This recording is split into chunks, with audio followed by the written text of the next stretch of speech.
Doing well, son. Father. Come now.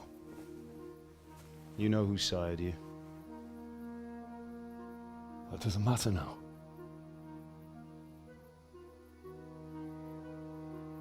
I miss you, Amar. I miss you very much. You'll be fine. We're proud of you. For what? I let you down. I lost the sword. I let that bastard get away. Don't be so hard on yourself. There was nothing you could have done to save us. And someone has to live and carry the torch. As for the sword, it's just a thing. You didn't want me fighting. Now look at me. Standing up to evil isn't the same as sowing its seeds. You did what was right.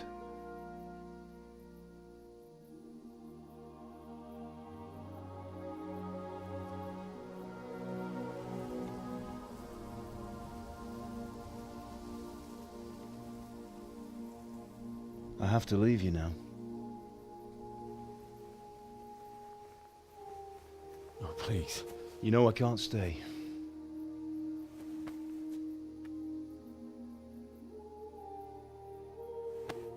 Will I ever see you again? God knows.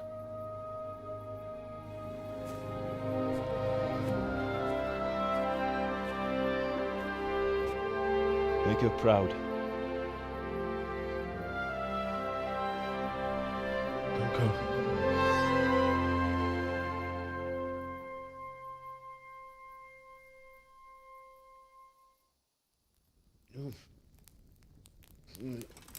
Oh, don't go. No. What on earth were you dreaming about? I couldn't wake you, and it's well past dawn. Sir Radzig wants you at the upper castle. The lords are in council with Jobst. Right. I'll go straight away.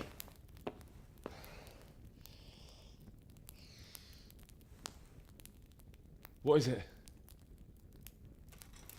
It's just... I don't know how to address you anymore.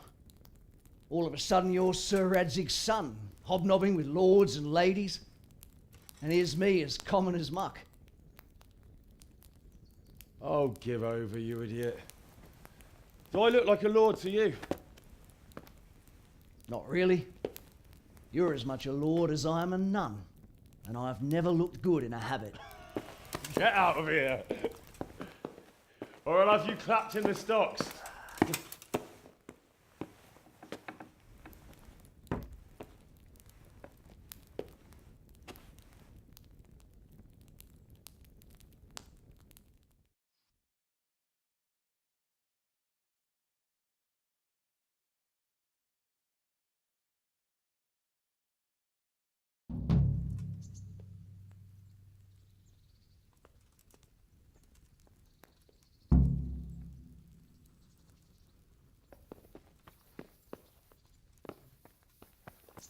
Hey, Henry's come to see us.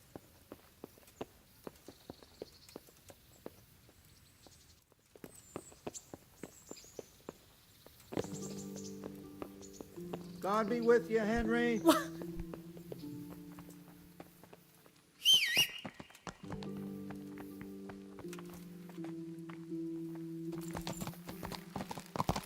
Henry, I'm glad you came.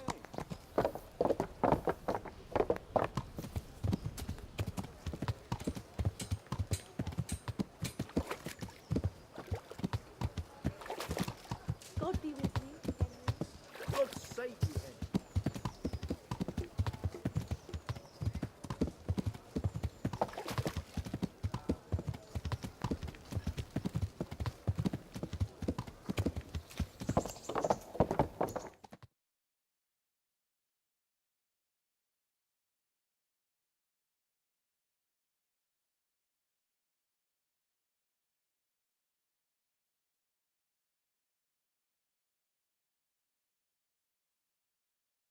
Oh, how? Are you going to the meeting with Margrave Jobst as well? I am.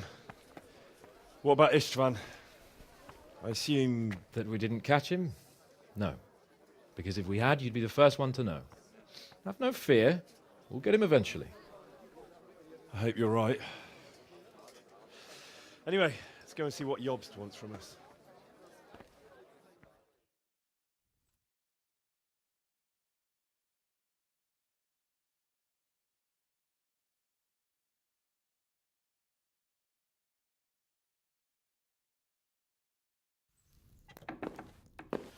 My lords, Christ's blessings on you all. And on you, Lord Capon. And this is my son, Henry. I didn't know you had a son, Sir Redzig. It came as a bit of a surprise to young Henry, too. This gentleman here is John II of Liechtenstein, a member of my council. I'm honored, gentlemen. Come join us. Margrave Jobst was just about to tell us the reason for his visit. Your Grace? I'm sure we're all agreed, Your Graces, that all this unrest must come to an end. This kingdom needs a king. The question is, which king? My cousin, Wenceslas IV, who is being held in captivity. I have to confess, my lord, that your answer surprises me a little. If I'm correctly informed, until recently you sided with your other cousin, Sigismund. That I cannot deny, and I have always stated my position plainly. But times have changed. How have they changed, Your Grace? Sir, there is one thing on which we undoubtedly concur, that King Wenceslas, unfortunately, did not inherit his father's gift for governing. Sadly, his failures have cost Bohemia, the nobles, and our whole Luxembourg family a great deal of money and effort. How did the king let it go so far, damn it? It's in his temperament. He cares only for wine, women, and the hunt. A king, in fact, who never wanted to be king. Then why didn't he just let his brother have the crown? Young sir, the crown weighs heavy when there are duties to be performed, but to surrender it means giving up great privileges too. But he did surrender power to his brother. When things started getting out of hand, Wenceslas appealed to Sigismund for help in restoring order. What, you're saying Wenceslas has invited him here? This is starting to make my head spin. Actually, it makes sense when you think about it. Sigismund wanted to re-establish the power of the whole House of Luxembourg. He thought if he helped Wenceslas win the imperial crown, in return his brother would help him become the king of the Romans, and leave the actual reign of Bohemia and the empire to him. Sigismund would govern, while Wenceslas could carry on doing what he was best at, enjoying the life of the imperial court. Why wasn't Wenceslas crowned Holy Roman Emperor long ago? He was already elected king of the Romans. All he had to do was go and let the Pope put the damn imperial crown on his head. Who knows? Maybe he'd prefer hunting and consorting with bathhouse wenches to spending time with the Pope. Well, so would I must admit. Sigismund's plan seemed sound enough, but it didn't quite work out, did it? It worked for a while. He and his brother reached an agreement. Sigismund took over administration of the kingdom and began planning Wenceslas's journey to Rome for the imperial coronation. But then Wenceslas realized he would just be a puppet with a crown. I must say, Margrave Jobst, Wenceslas and Prokop behave rather like naughty children in need of a good clout about the ears. Sigismund would agree. He was already planning his rule of Bohemia, and all of a sudden, the rug was pulled from under him. I'd say he lost his patience and decided he'd drag Wenceslas to the coronation kicking and screaming if he had to. Just like a naughty child, as you say. So he abducted him and your brother Prokop too, if I heard correctly. Correct. And you helped him do it, if I heard correctly. Yes, your graces, it's true. I was there when Sigismund abducted Prokop. I thought everything could somehow be settled, that we could make my brother see sense. But Sigismund just wanted to put an end to the dispute once and for all, whatever the cost. There was nothing I could do to stop him. And that's one of the reasons why I'm here. The worst of it is that it was all for nothing. Instead of putting a stop to the revolt, it escalated it, and the result is this chaos we have today. That's true enough, sir. But I must admit now, I'm not sure what your position is. The king is incompetent, but we must protect him? The simple truth, gentlemen, is that for all of Wenceslas's faults, we have no one else. So we'll have to make do with his idleness. People like him, though. But what can we do now? Sigismund has the League of Lords behind him. Otto von Berghof, Heinrich von Rosenberg. The situation has gotten completely out of control. Now even the nobles of the League of Lords are realizing that Sigismund wasn't the right choice. So now Berghof is on your side. Are we to assemble an army together with him and face Sigismund on the field of battle? We're not in Hungary now. Such affairs may be settled elegantly, without unnecessary hostilities or expenses. I have negotiated an alliance with the Hungarian bishops, the Polish, and of course the Czech nobility, against Sigismund. Every day he is losing the ground under his feet, and that's why I need your help too. What kind of help, though? Sigismund has a massive army, and Rosenberg, Berghof, and Prague are behind him. Do you have an army you could face him with? But that's not what I mean at all. There's been a revolt against Sigismund in Hungary, partly due to my efforts, and now he'll have to choose whether he wants to gain the Bohemian crown, which is a very risky enterprise, or hold on to the Hungarian one. He can't have both. And there's a tough struggle awaiting him in Hungary. I'm not sure he'll win, and Rosenberg and Berghof know it too. They're not stupid. If the Bohemian nobility stands together, they will turn. We are men of little consequence, Margrave. Radzig here lost everything because of his alliance with Wenceslas. Sir Divish came within a hair of the same fate. Even Rattay is defenseless against Sigismund and the League of Lords. What's more, your grace, King Wenceslas languishes in captivity in Vienna. He can't rule too well from there. And what do you propose? To sit with your arms folded till the Bohemian lands are turned to ashes like scarlets? We have to put a stop to this senseless war. And do you know, sir, what the true position of the League of Lords is? I'm not on the best of terms with them at this moment, so you'll have to ask them yourselves. Yes. Why not? I'll go and visit Berghof at his castle and we'll see what he tells me. You know, that's not such a bad idea, young sir. True. Though a little risky. I doubt Berghof would harm a blue-blooded envoy. And you can find out what he has to say about developments and what the League of Lords is planning. Then we'll decide what to do next. I'll help you compose a letter to him. I'd like Henry to come with me. Why not? He's proven himself an able investigator, and he'll also be a good bodyguard if anything should happen. And I'll send Sir John here to Kuttenberg to be my eyes and ears there.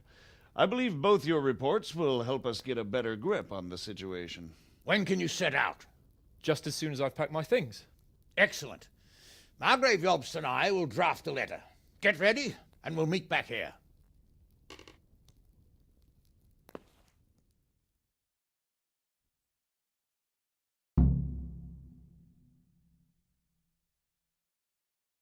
Expect it would be best to write it in your name as Lord of Lipa.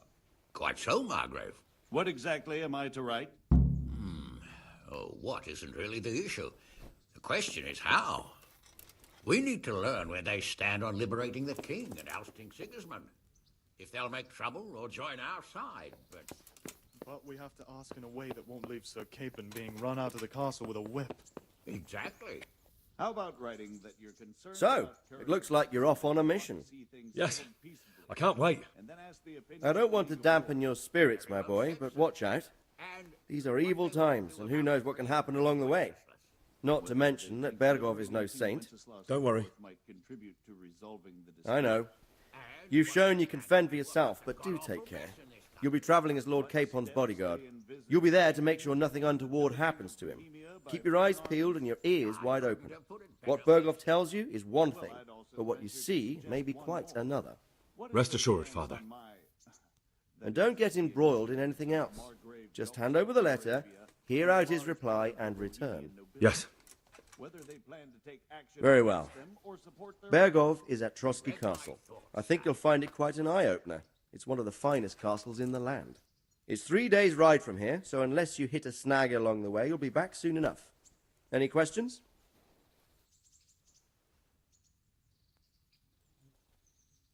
That's about all. Very well. Take the letter from Sir Hanush.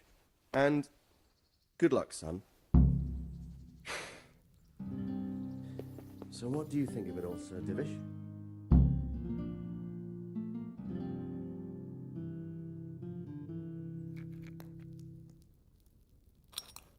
I believe we have written it well, gentlemen. Without a doubt. No one could deduce from this whether we are Sigismund's allies or foes. I must travel back to Brno now, but soon I will go to Brandenburg and I will stop here on the way back. By then, Sir Capon should be back and we can discuss how to proceed. Right. Before you leave, my lord, there is one thing that gives me no rest. Why did Sigismund come as a foe? It makes no sense. If I may, sir, I think I can explain. Oh, please enlighten us, young sir. I live not far from Hungary, where Sigismund reigns. It is a savage country, and the constant war with the Turks has hardened the people. They need a monarch with an iron hand.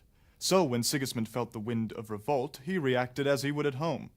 Only what works on the Hungarian nobles does not work here in Bohemia. Bringing order is one thing, but slaughtering and pillaging with a horde of barbarians quite another. What purpose does that serve? But Sigismund did give the Bohemian nobles a chance to take his side. It was only when they refused his ultimatum that he lost patience and took to the sword. As for the barbarians, he could afford nothing better. The Hungarian nobility would gain nothing from joining his campaign in Bohemia. He didn't have enough coin for a regular army, and so he recruited the Cumans. What he does not pay them, they make up for in plunder. But in the end, he didn't have enough to even satisfy the Cumans. That's why he raided Kuttenberg and Skalitz. He wanted the silver. That makes sense. My lords, how's the letter coming along?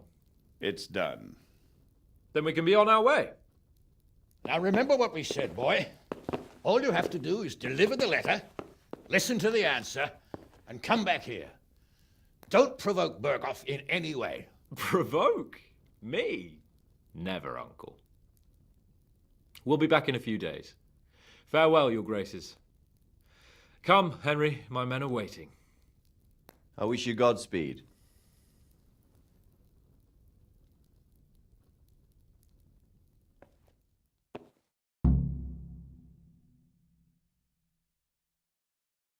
In the courtyard.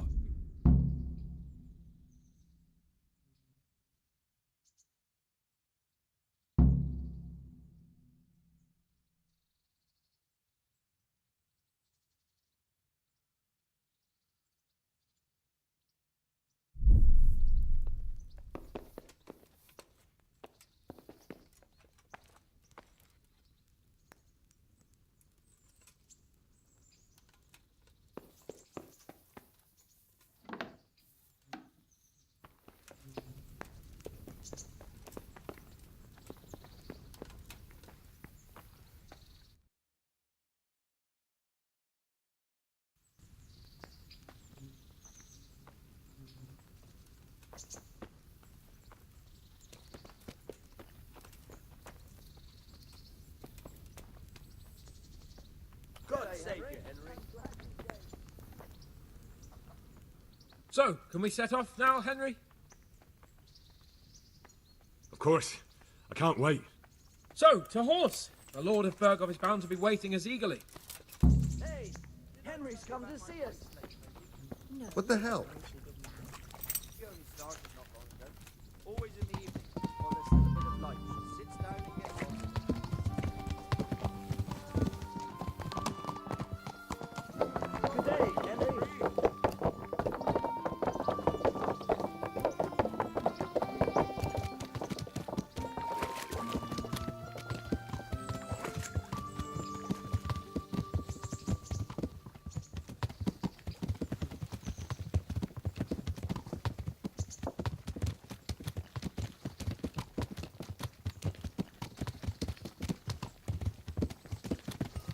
So, how is life as a high-born bastard? I'm getting used to it. What about Radzig? Has he accounted for not owning up to you the whole time? He explained it. All will be well, I think. Glad to hear it. It's far more acceptable for a nobleman to befriend a noble bastard than a blacksmith's son. Mind you, don't come to blows with a blacksmith, my young lord.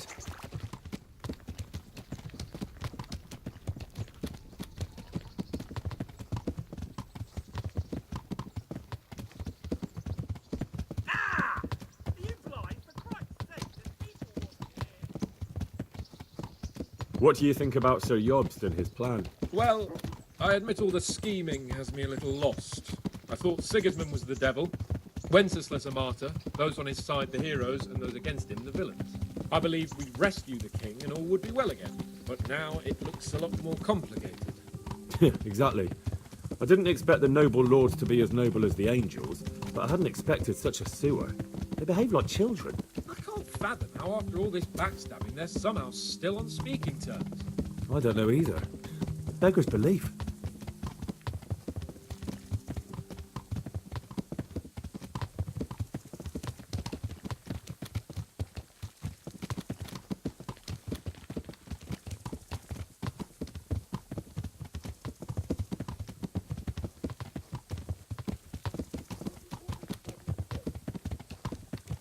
Did you know that King Wenceslas is such a...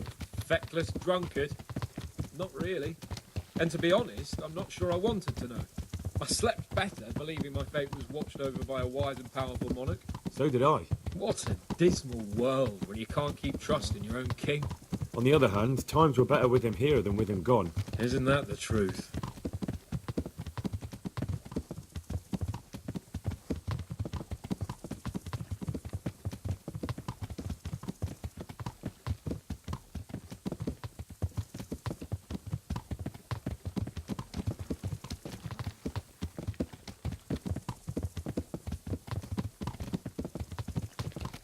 What do you think of Sigismund? If I were him, I'd have had enough of my brother even sooner. But he's a monster. Look at what those hordes of his are getting up to here. What he did in Skalitz. True enough. On the other hand, if Wenceslas and Prokop hadn't double-crossed him, none of this would have happened. No one forced him to burn Skalitz. That's a fact. But he couldn't let them shit all over him either. Not that I'm defending him, mind. He's a weasel. No doubt about that.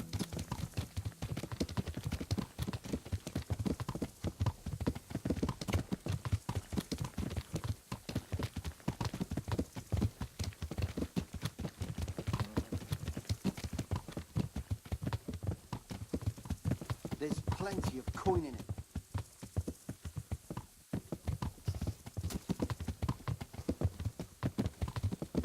Do you know anything about Prokop? Sir Hanush could tell you a thing or two about him. Why? Last winter, a certain Sir Jan Sokol of Lamberg, a well-known knight, or robber baron to some, tried to occupy the city of Iglau, which was on the orders of none other than Prokop. And what has that got to do with Hanush? Well, he was there with him. Of course, that's not something to brag about in front of Jobst. And what was it all about? They wanted to occupy a city that was on the side of the League of Lords. But despite there being several hundred strong, they didn't take it. For one thing, they couldn't get past the Iglau women, with their pitchforks and cauldrons of hot water. I would never have thought of Sir Hanush as such a rebel.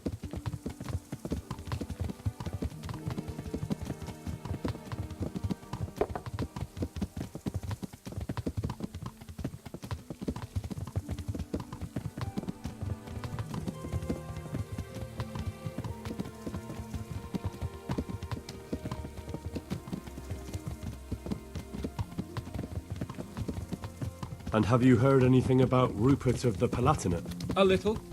He can't manage even to wrest power from a king who doesn't much care for ruling and isn't fighting back. That doesn't seem like a man who has what it takes to rule. And that's all I need to know.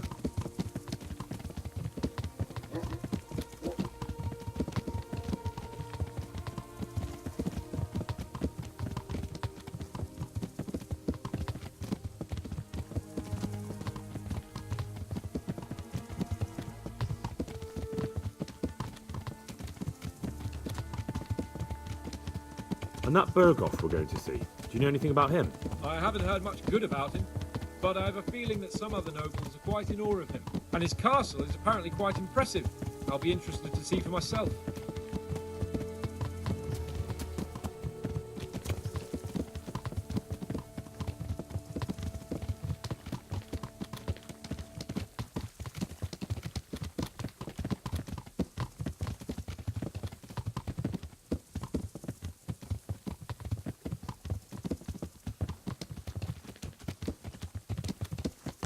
And what about the League of Lords? Wealthy, pompous. The king doesn't seem to like them much. He's chosen to let the lesser ranks of the nobility into his circle, men like your father. I admit I don't blame him one bit. But the lords weren't happy about their lost influence, so they put their foot down. If I were Wenceslas, I'd have let them hang after they abducted me the first time. But he gave them seats at the provincial council. Little wonder they're back at their old tricks.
How about it, Henry? Can we go? Are you ready for this?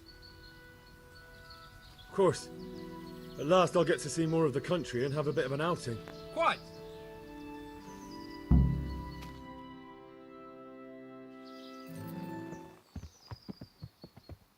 Let's get to it then. I finally have the feeling we're doing something worthwhile. We're helping to save the king. Instead of saving his drunken majesty, I'd rather find that whoreson who murdered my parents, get the sword back from him, and skewer him with it. Cheer up, Henry. I have a feeling you'll get your chance one day, and it won't be long in coming. Forward, men! Audentes fortuna juvat!